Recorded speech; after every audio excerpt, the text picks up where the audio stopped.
C'est un père qui a perdu tout espoir de savoir ce qui est véritablement arrivé à sa fille. Claude Demesse, 91 ans, a appris dans le journal la mort de Michel Fourniret, l'assassin présumé de Marie-Angèle, sa fille disparue en 1988, l'année de ses 13 ans. Son corps n'a jamais été retrouvé. Voilà. Aux côtés de son autre fille, Véronique, il accuse le coup. Pour nous, il n'y aura jamais de fin. Ça, c'est certain. Quand on est, durant des années, pendant 30 ans, à penser à une petite qui a été massacrée, comme ça laisse des restes, ça laisse des traces. On ne peut pas s'en défaire. Il n'y a rien à faire. Je ne me souviens pas d'avoir une journée où j'ai pas pensé à elle.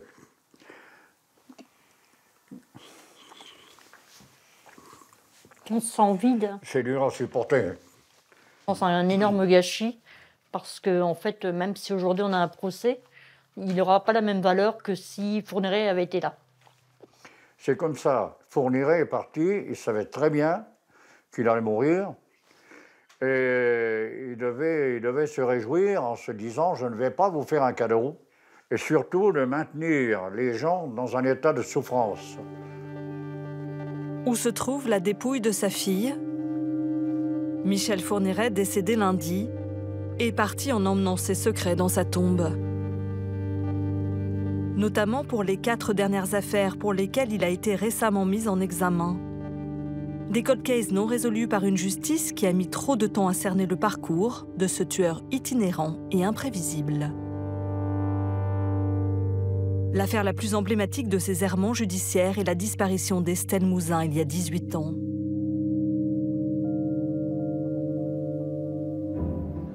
Tout commence le 9 janvier 2003 à Guermantes, dans ce petit village tranquille de Seine-et-Marne, cher à Marcel Proust. Il est 18h15. Estelle, 9 ans, rentre de l'école à pied. Elle sera vue pour la dernière fois sortant de cette boulangerie, à quelques centaines de mètres de chez elle. À 19h, sa mère, inquiète de ne pas la voir arriver, prévient la police. Il sait très bien qu'il ne faut pas monter avec quelqu'un en voiture. Et je crois qu'elle ne le ferait pas avec un inconnu. Par elle-même. Mais elle est quand même très... elle aime bien parler, elle aime bien discuter, très sociable. Dans les jours qui suivent, des moyens de recherche colossaux sont mis en œuvre. Redéployez par là, vers le bois. Mais il n'y a aucun témoin, aucune piste. Estelle s'est comme volatilisée.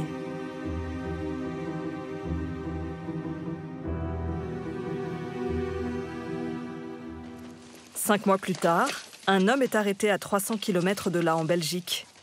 Il a tenté d'enlever cette adolescente de 13 ans. Elle est parvenue à s'enfuir et l'a dénoncé à la police.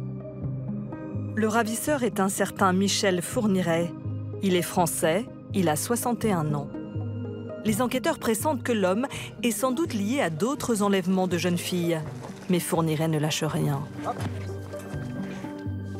La police se concentre alors sur sa femme, Monique Olivier, et l'interroge sans relâche pendant 1 an, jusqu'à ce qu'elle craque lors de son 121e interrogatoire.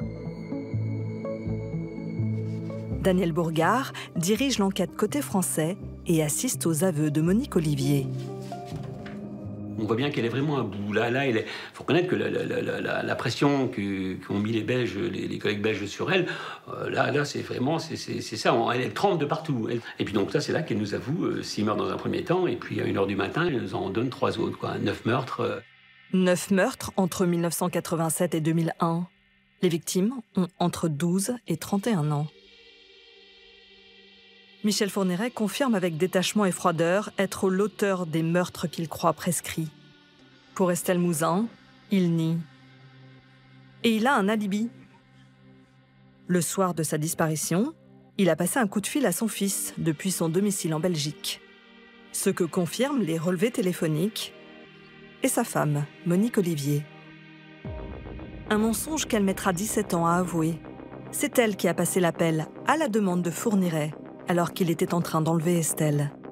Et Monique Olivier va préciser à la juge les détails de l'enlèvement.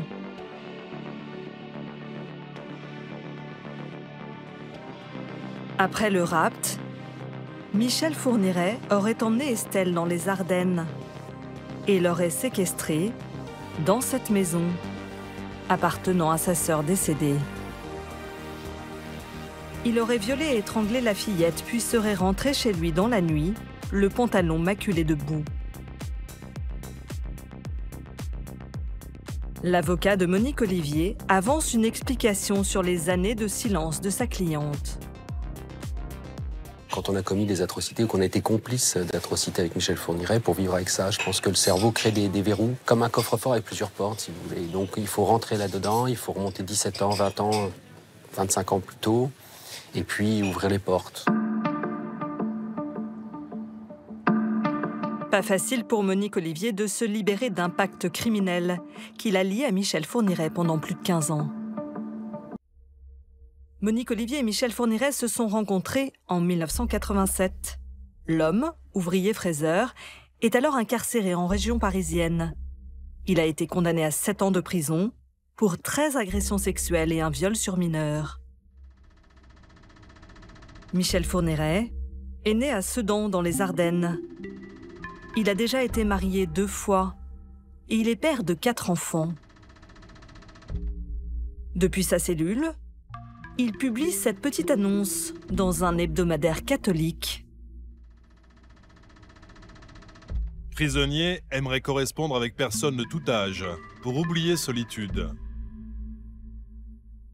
Monique Olivier, 38 ans, lui répond. Elle se remet difficilement de son divorce avec un mari violent. Elle sait que Fourniret est un prédateur sexuel, mais elle lui écrit beaucoup. Ils échangent plus de 200 lettres en 8 mois. Michel Fourniret lui propose un pacte démoniaque. Il la vengera de son mari violent. En échange, elle l'aidera dès sa sortie de prison à trouver de jeunes filles vierges pour satisfaire ses fantasmes. Cette satanée membrane, je la veux. Quand ma verge aura percé le ventre d'une vierge, je serai un homme comme les autres. C'est avec plaisir que j'exécuterai tes ordres. Je veux travailler auprès de mon fauve, le seconder. Une fois Fourniret libéré en octobre 1987, le couple s'installe dans ce village près d'Auxerre. 2 mois plus tard, les amants commettent leur premier meurtre sur cette petite route de campagne. Monique Olivier enlève Isabelle Laville, 17 ans, alors qu'elle rentre de l'école. Le couple ramène la jeune fille chez lui, dans cette maison. Michel Fourniret tente de violer Isabelle mais n'y parvient pas. Il l'étrangle et se débarrasse de son corps en la jetant dans un puits. Pour Maître Bert, l'avocat des parents d'Isabelle, ce premier crime traduit toute la perversité du couple et en annonce forcément d'autres. Ce meurtre va sceller leur contrat diabolique. Je vous rappelle que, alors qu'ils étaient encore en prison, elle lui avait dit « Quand tu sortiras, je t'offrirai une vierge ». Et la vierge, ça a été Isabelle Laville. Et on a l'impression que leur union a été formalisée ce jour-là par un sacrifice humain. C'est une forme d'union satanique. Ce meurtre initial à 4 mains aurait donné au couple un sentiment de toute puissance. 4 mois plus tard, il récidive. Un crime pour de l'argent cette fois. Michel Fourniret tue Farida Amish, la femme d'un de ses anciens codétenus. Celui-ci lui avait révélé la planque du butin du gang des Postiches, la fameuse bande de braqueurs. Avec Farida, le couple Fourniret devait récupérer le trésor, caché dans cette tombe. Mais pour pouvoir jouir seul du butin, des dizaines de lingots d'or, Michel Fourniret, aidé de Monique Olivier, supprime Farida. Avec le magot, le couple s'offre ce château 19e dans les Ardennes, au milieu d'une forêt de 15 hectares. Ils s'y installent et élèvent leur fils, Selim. Michel Fourniret n'a plus besoin de travailler. Il sillonne la France à bord de sa camionnette, qu'il a baptisée Jojo. Il dispose alors de tous les moyens pour poursuivre son parcours meurtrier. Il a tout ce qu'il faut pour continuer à assassiner. Il a de la mobilité. Il a de l'argent. Pourquoi s'arrêter? Il va pouvoir assouvir ses fantasmes. Il est lâché. Il agit en toute impunité. Et il a tous les moyens à sa disposition. Pendant 16 ans, Michel Fourniret, assisté de son épouse, va se lancer dans une folie meurtrière qui ne prend fin qu'en juin 2003, avec la tentative d'enlèvement en Belgique. Pardon. Les justices belges et françaises se lancent alors dans une enquête sur celui qui se révélera être l'un des pires tueurs en série français. 4 ans après son arrestation, en 2007, depuis sa prison, Michel Fourniret envoie une lettre au juge déclarant qu'il a des choses à dire sur 3 autres disparitions, dont celle d'Estelle Mouzin. Mais la justice veut un procès rapidement et ignore ce courrier.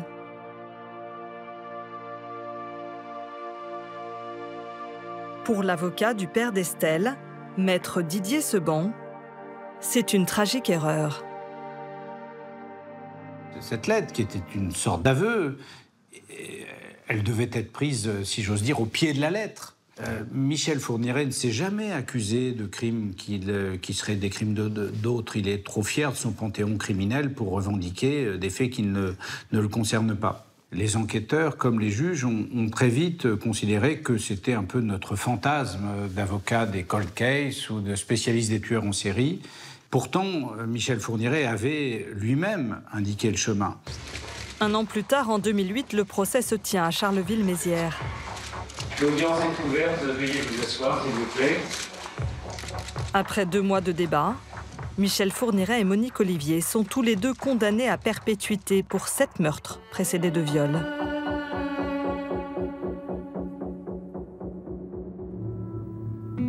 Pendant ce temps-là, les enquêteurs de la police de Versailles continuent à travailler sur la disparition d'Estelle.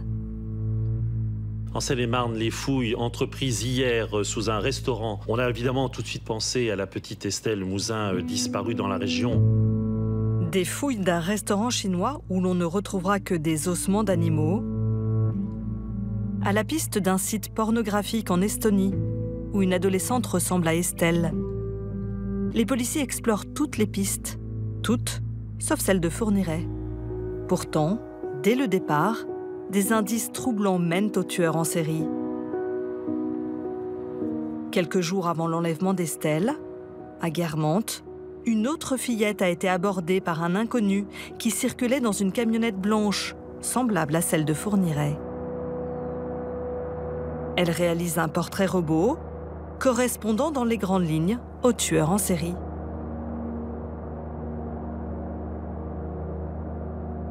Une photo d'Estelle est retrouvée sur l'ordinateur du tueur. Mais la police judiciaire de Versailles reste braquée. En imaginant que Fourniret, effectivement, ce jour-là, ait eu une pulsion qui l'ait poussé à enlever une petite fille, je vois pas l'intérêt de faire des centaines de kilomètres pour enlever cette petite fille. Il pouvait juste passer la frontière, il pouvait même rester en Belgique. Les convictions policières font les erreurs judiciaires, mais les policiers, ils agissent sous le contrôle de la justice. Or, la justice, c'est 8 juges d'instruction pour l'affaire Estelle Mouzin. C'est en moyenne 2 ans pour un juge. Le temps d'arriver au tribunal, de prendre connaissance du dossier, il faut presque 1 an, ils sont déjà repartis. Et donc, au fond, on était arrivé à une situation de blocage total. Oui, quand on est les cadors de la police de Versailles, on ne va pas prendre ses conseils chez les Belges ou demander l'avis à des avocats. Ils ne sont pas censés savoir. Donc tout ça, c'est l'affaire Fourniret. Tout ça, c'est le dossier Estelle Mouzin et puis d'autres affaires Fourniret qui sont dans ce couloir rassemblé. 17 ans de procédure. 17 ans de procédure, des dizaines de milliers de pages dans tous les sens. Didier Seban et Corinne Herman sont des spécialistes des cold cases, les affaires criminelles non élucidées. En 2018, ils conseillent à Éric Mouzin, le père d'Estelle, de déposer plainte contre l'État, estimant que la justice renonce à chercher sa fille. Il y a un dysfonctionnement grave de fond de l'État dans l'instruction du dossier. À la suite de cette plainte, une nouvelle juge est nommée. Elle s'appelle Sabine Kéris, c'est la doyenne des juges d'instruction parisiens.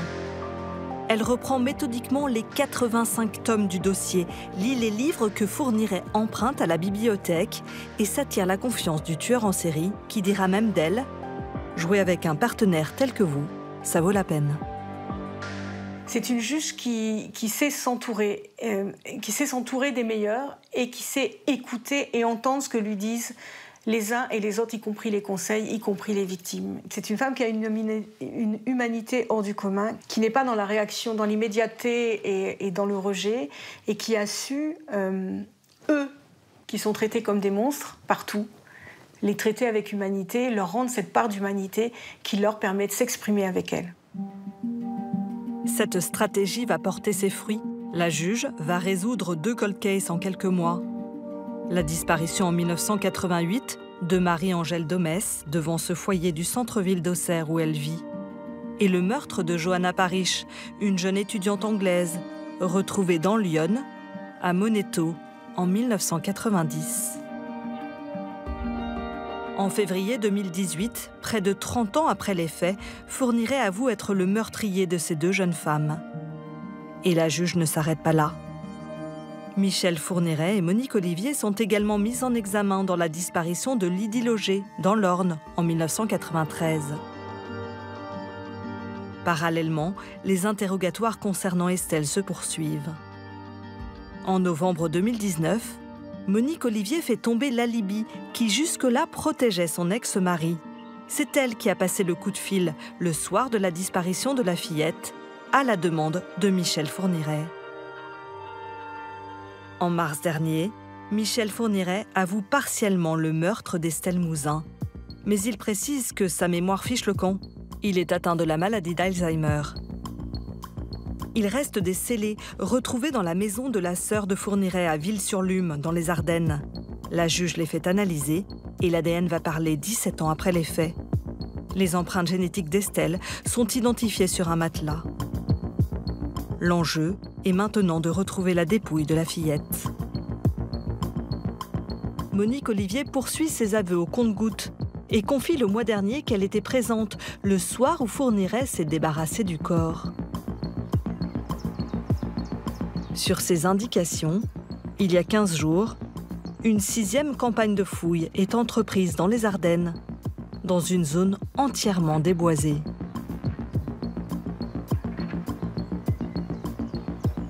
Quatre jours de recherche, en vain.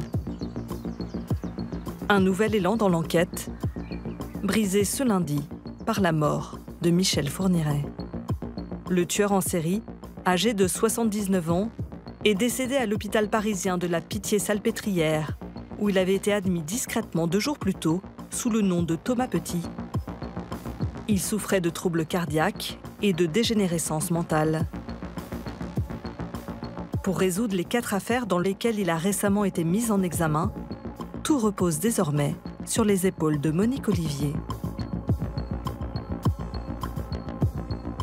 Son avocat, maître Delgenès, craint que sa cliente, à l'origine de chaque nouvelle avancée, ne se referme dans le mutisme. Est-ce que la disparition de Michel Fourniret ne va pas crisper Monique Olivier sur la poursuite des aveux qu'elle avait faits? Est-ce qu'elle ne va pas se dire tout ça pour être jugée seule et assumer toutes les responsabilités de Michel Fourniret? Alors, on peut dire, quand on voit ça de loin, oui, mais elle n'a qu'à parler après tout. Mais ce n'est pas si simple, intellectuellement, humainement, psychologiquement, etc. Il faut comprendre que lorsque Monique Olivier va rentrer dans le box, quand elle sera jugée pour les affaires Paris, Domès, Mouzin, voire d'autres, au lieu d'avoir le diable à 2 visages avec Michel Fourniret d'un côté et Monique Olivier de l'autre, vous aurez un seul visage, ce sera celui de Monique Olivier. Elle va incarner elle seule le visage du diable. Alors que jusqu'à présent, on avait quand même Michel Fourniret qui incarnait le diable absolu, le tueur en série ou le pervers absolu, et Monique Olivier qui était sa complice. Pourtant, Monique Olivier a peut-être encore beaucoup de révélations à faire et pourrait aider à connaître l'ampleur réelle des crimes perpétués par le couple diabolique. Une trentaine d'ADN retrouvés notamment sur le matelas de Fourniret sont en cours de rapprochement avec 21 affaires de disparition de jeunes femmes non résolues en France entre 1987 et 2003. Monique Olivier aurait confié à une codétenue que le couple aurait fait une trentaine de victimes. Pour Maître Herman, ils ont profité des défaillances du système judiciaire pour passer sous les radars. Je suis très en colère parce que c'est un gâchis judiciaire incroyable. On a perdu tellement de temps qu'on ne peut plus l'interroger aujourd'hui et qu'on aurait eu le temps de l'interroger puisque pendant 10 ans quasiment il n'a pas été interrogé et qu'il ne demandait que ça, à jouer avec nous mais à nous donner aussi des indices. Et tous ces indices vont nous manquer aujourd'hui. Pour Maître Seban, il faut tirer les enseignements de ces lacunes et réformer notre système judiciaire en créant un pôle de magistrats et d'enquêteurs spécialisés dans ces affaires non résolues.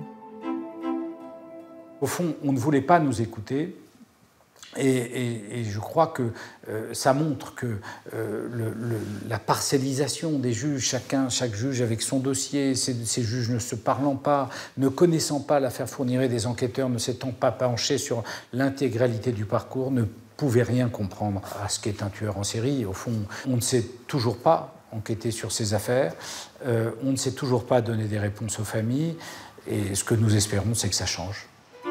Monique Olivier sera à nouveau interrogée à la fin du mois. Son attitude sera déterminante pour espérer connaître un jour l'ampleur exacte des crimes commis par le tueur en série.